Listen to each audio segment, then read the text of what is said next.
I'll start with you, Dr. Dean. I'm going through your testimony for a second time, and there's a couple of things that have just stuck out to me, talking about the failures of the CDC to listen to those on the front lines. This is something that seems to happen whether it is COVID, whether it's Ebola. It doesn't seem to matter what crisis we're facing down. It seems that the bureaucrats in Washington are greatly removed from those on the front lines, be it EMS, our public health safety officials. Can you elaborate on what you've seen, and if you had to give me in 3 bullet points what CDC needs to do to turn this around, to be more forward-facing and actually start listening to people on the ground who are dealing with it rather than operating from computer screens up here in Washington, D.C., that would be much appreciated. Thank you for the question. I would highlight this as a systems problem. I never blame the humans. The public servants are my heroes, but we're all operating in a broken system. On the front lines, you have to make decisions in the fog of war, oftentimes without the data that you want. If I were to bullet point the 3 things, it would be, number 1, the CDC reform that they are attempting to do that's deeply discussed by this committee. As part of that, looking at not just the infrastructure, but the culture. An academic research institute culture is very much needed. We rely on that for the kind of information retrospective that we use on the front lines, but it's different than front lines response. So I'd say bullet 2 would be an intelligence infrastructure, real-time data shared with all the nodes on the front lines so we can make decisions. And number 3, an operational infrastructure. We already do this. We call each other and ask for help. We back each other up. Let's formalize that into a structure where someone really is coming to save us when we need it. Those would be my 3.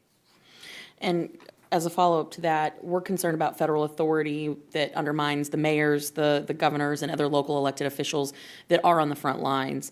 If the federal government can demand data and there is no need to work cooperatively with the states and local governments, what kind of data then do we need to be pinpointing that's going to be beneficial for the state and local responders?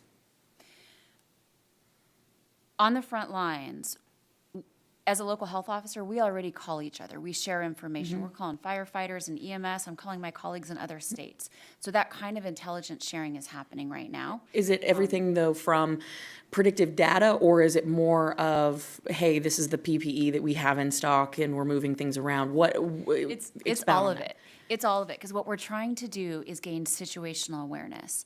So when talking about data sharing, the point I would make is it's really important that it doesn't just go to one place where it's held, that it's immediately shared out to everyone on the front lines. And this is far beyond public health.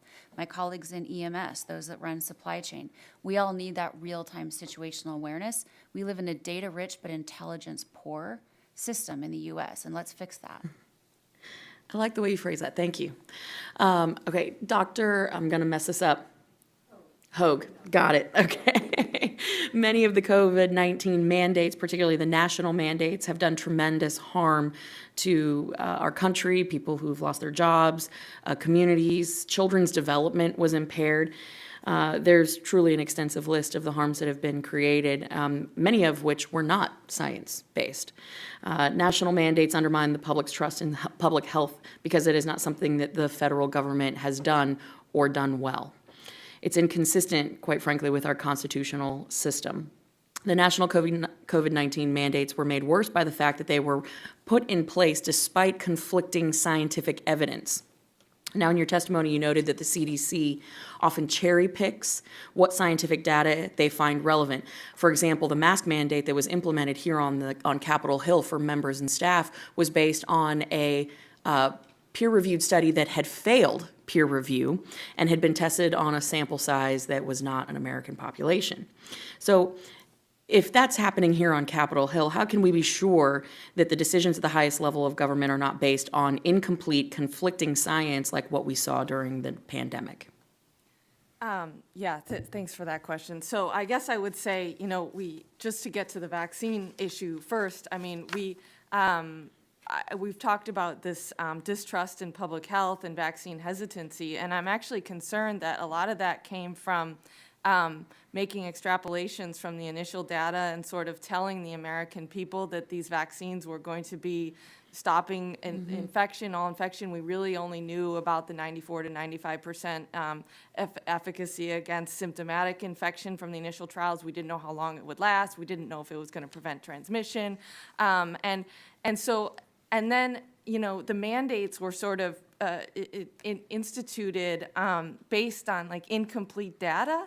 And then people ended up losing their jobs because they felt uncomfortable taking the vaccine. They didn't feel like they had enough information, and that's been devastating.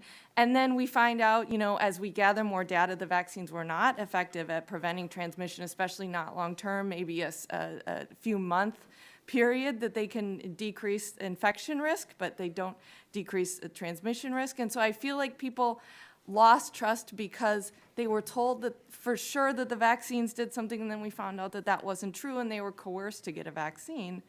And so that has fueled some distrust, and I know I'm like running out of time here, but I wanted to get to that point. I'm sorry I didn't answer. No, your I appreciate question. that, and thank you for the chairman's grace and giving Gentlelady us a yields little bit of back. time. Thank you.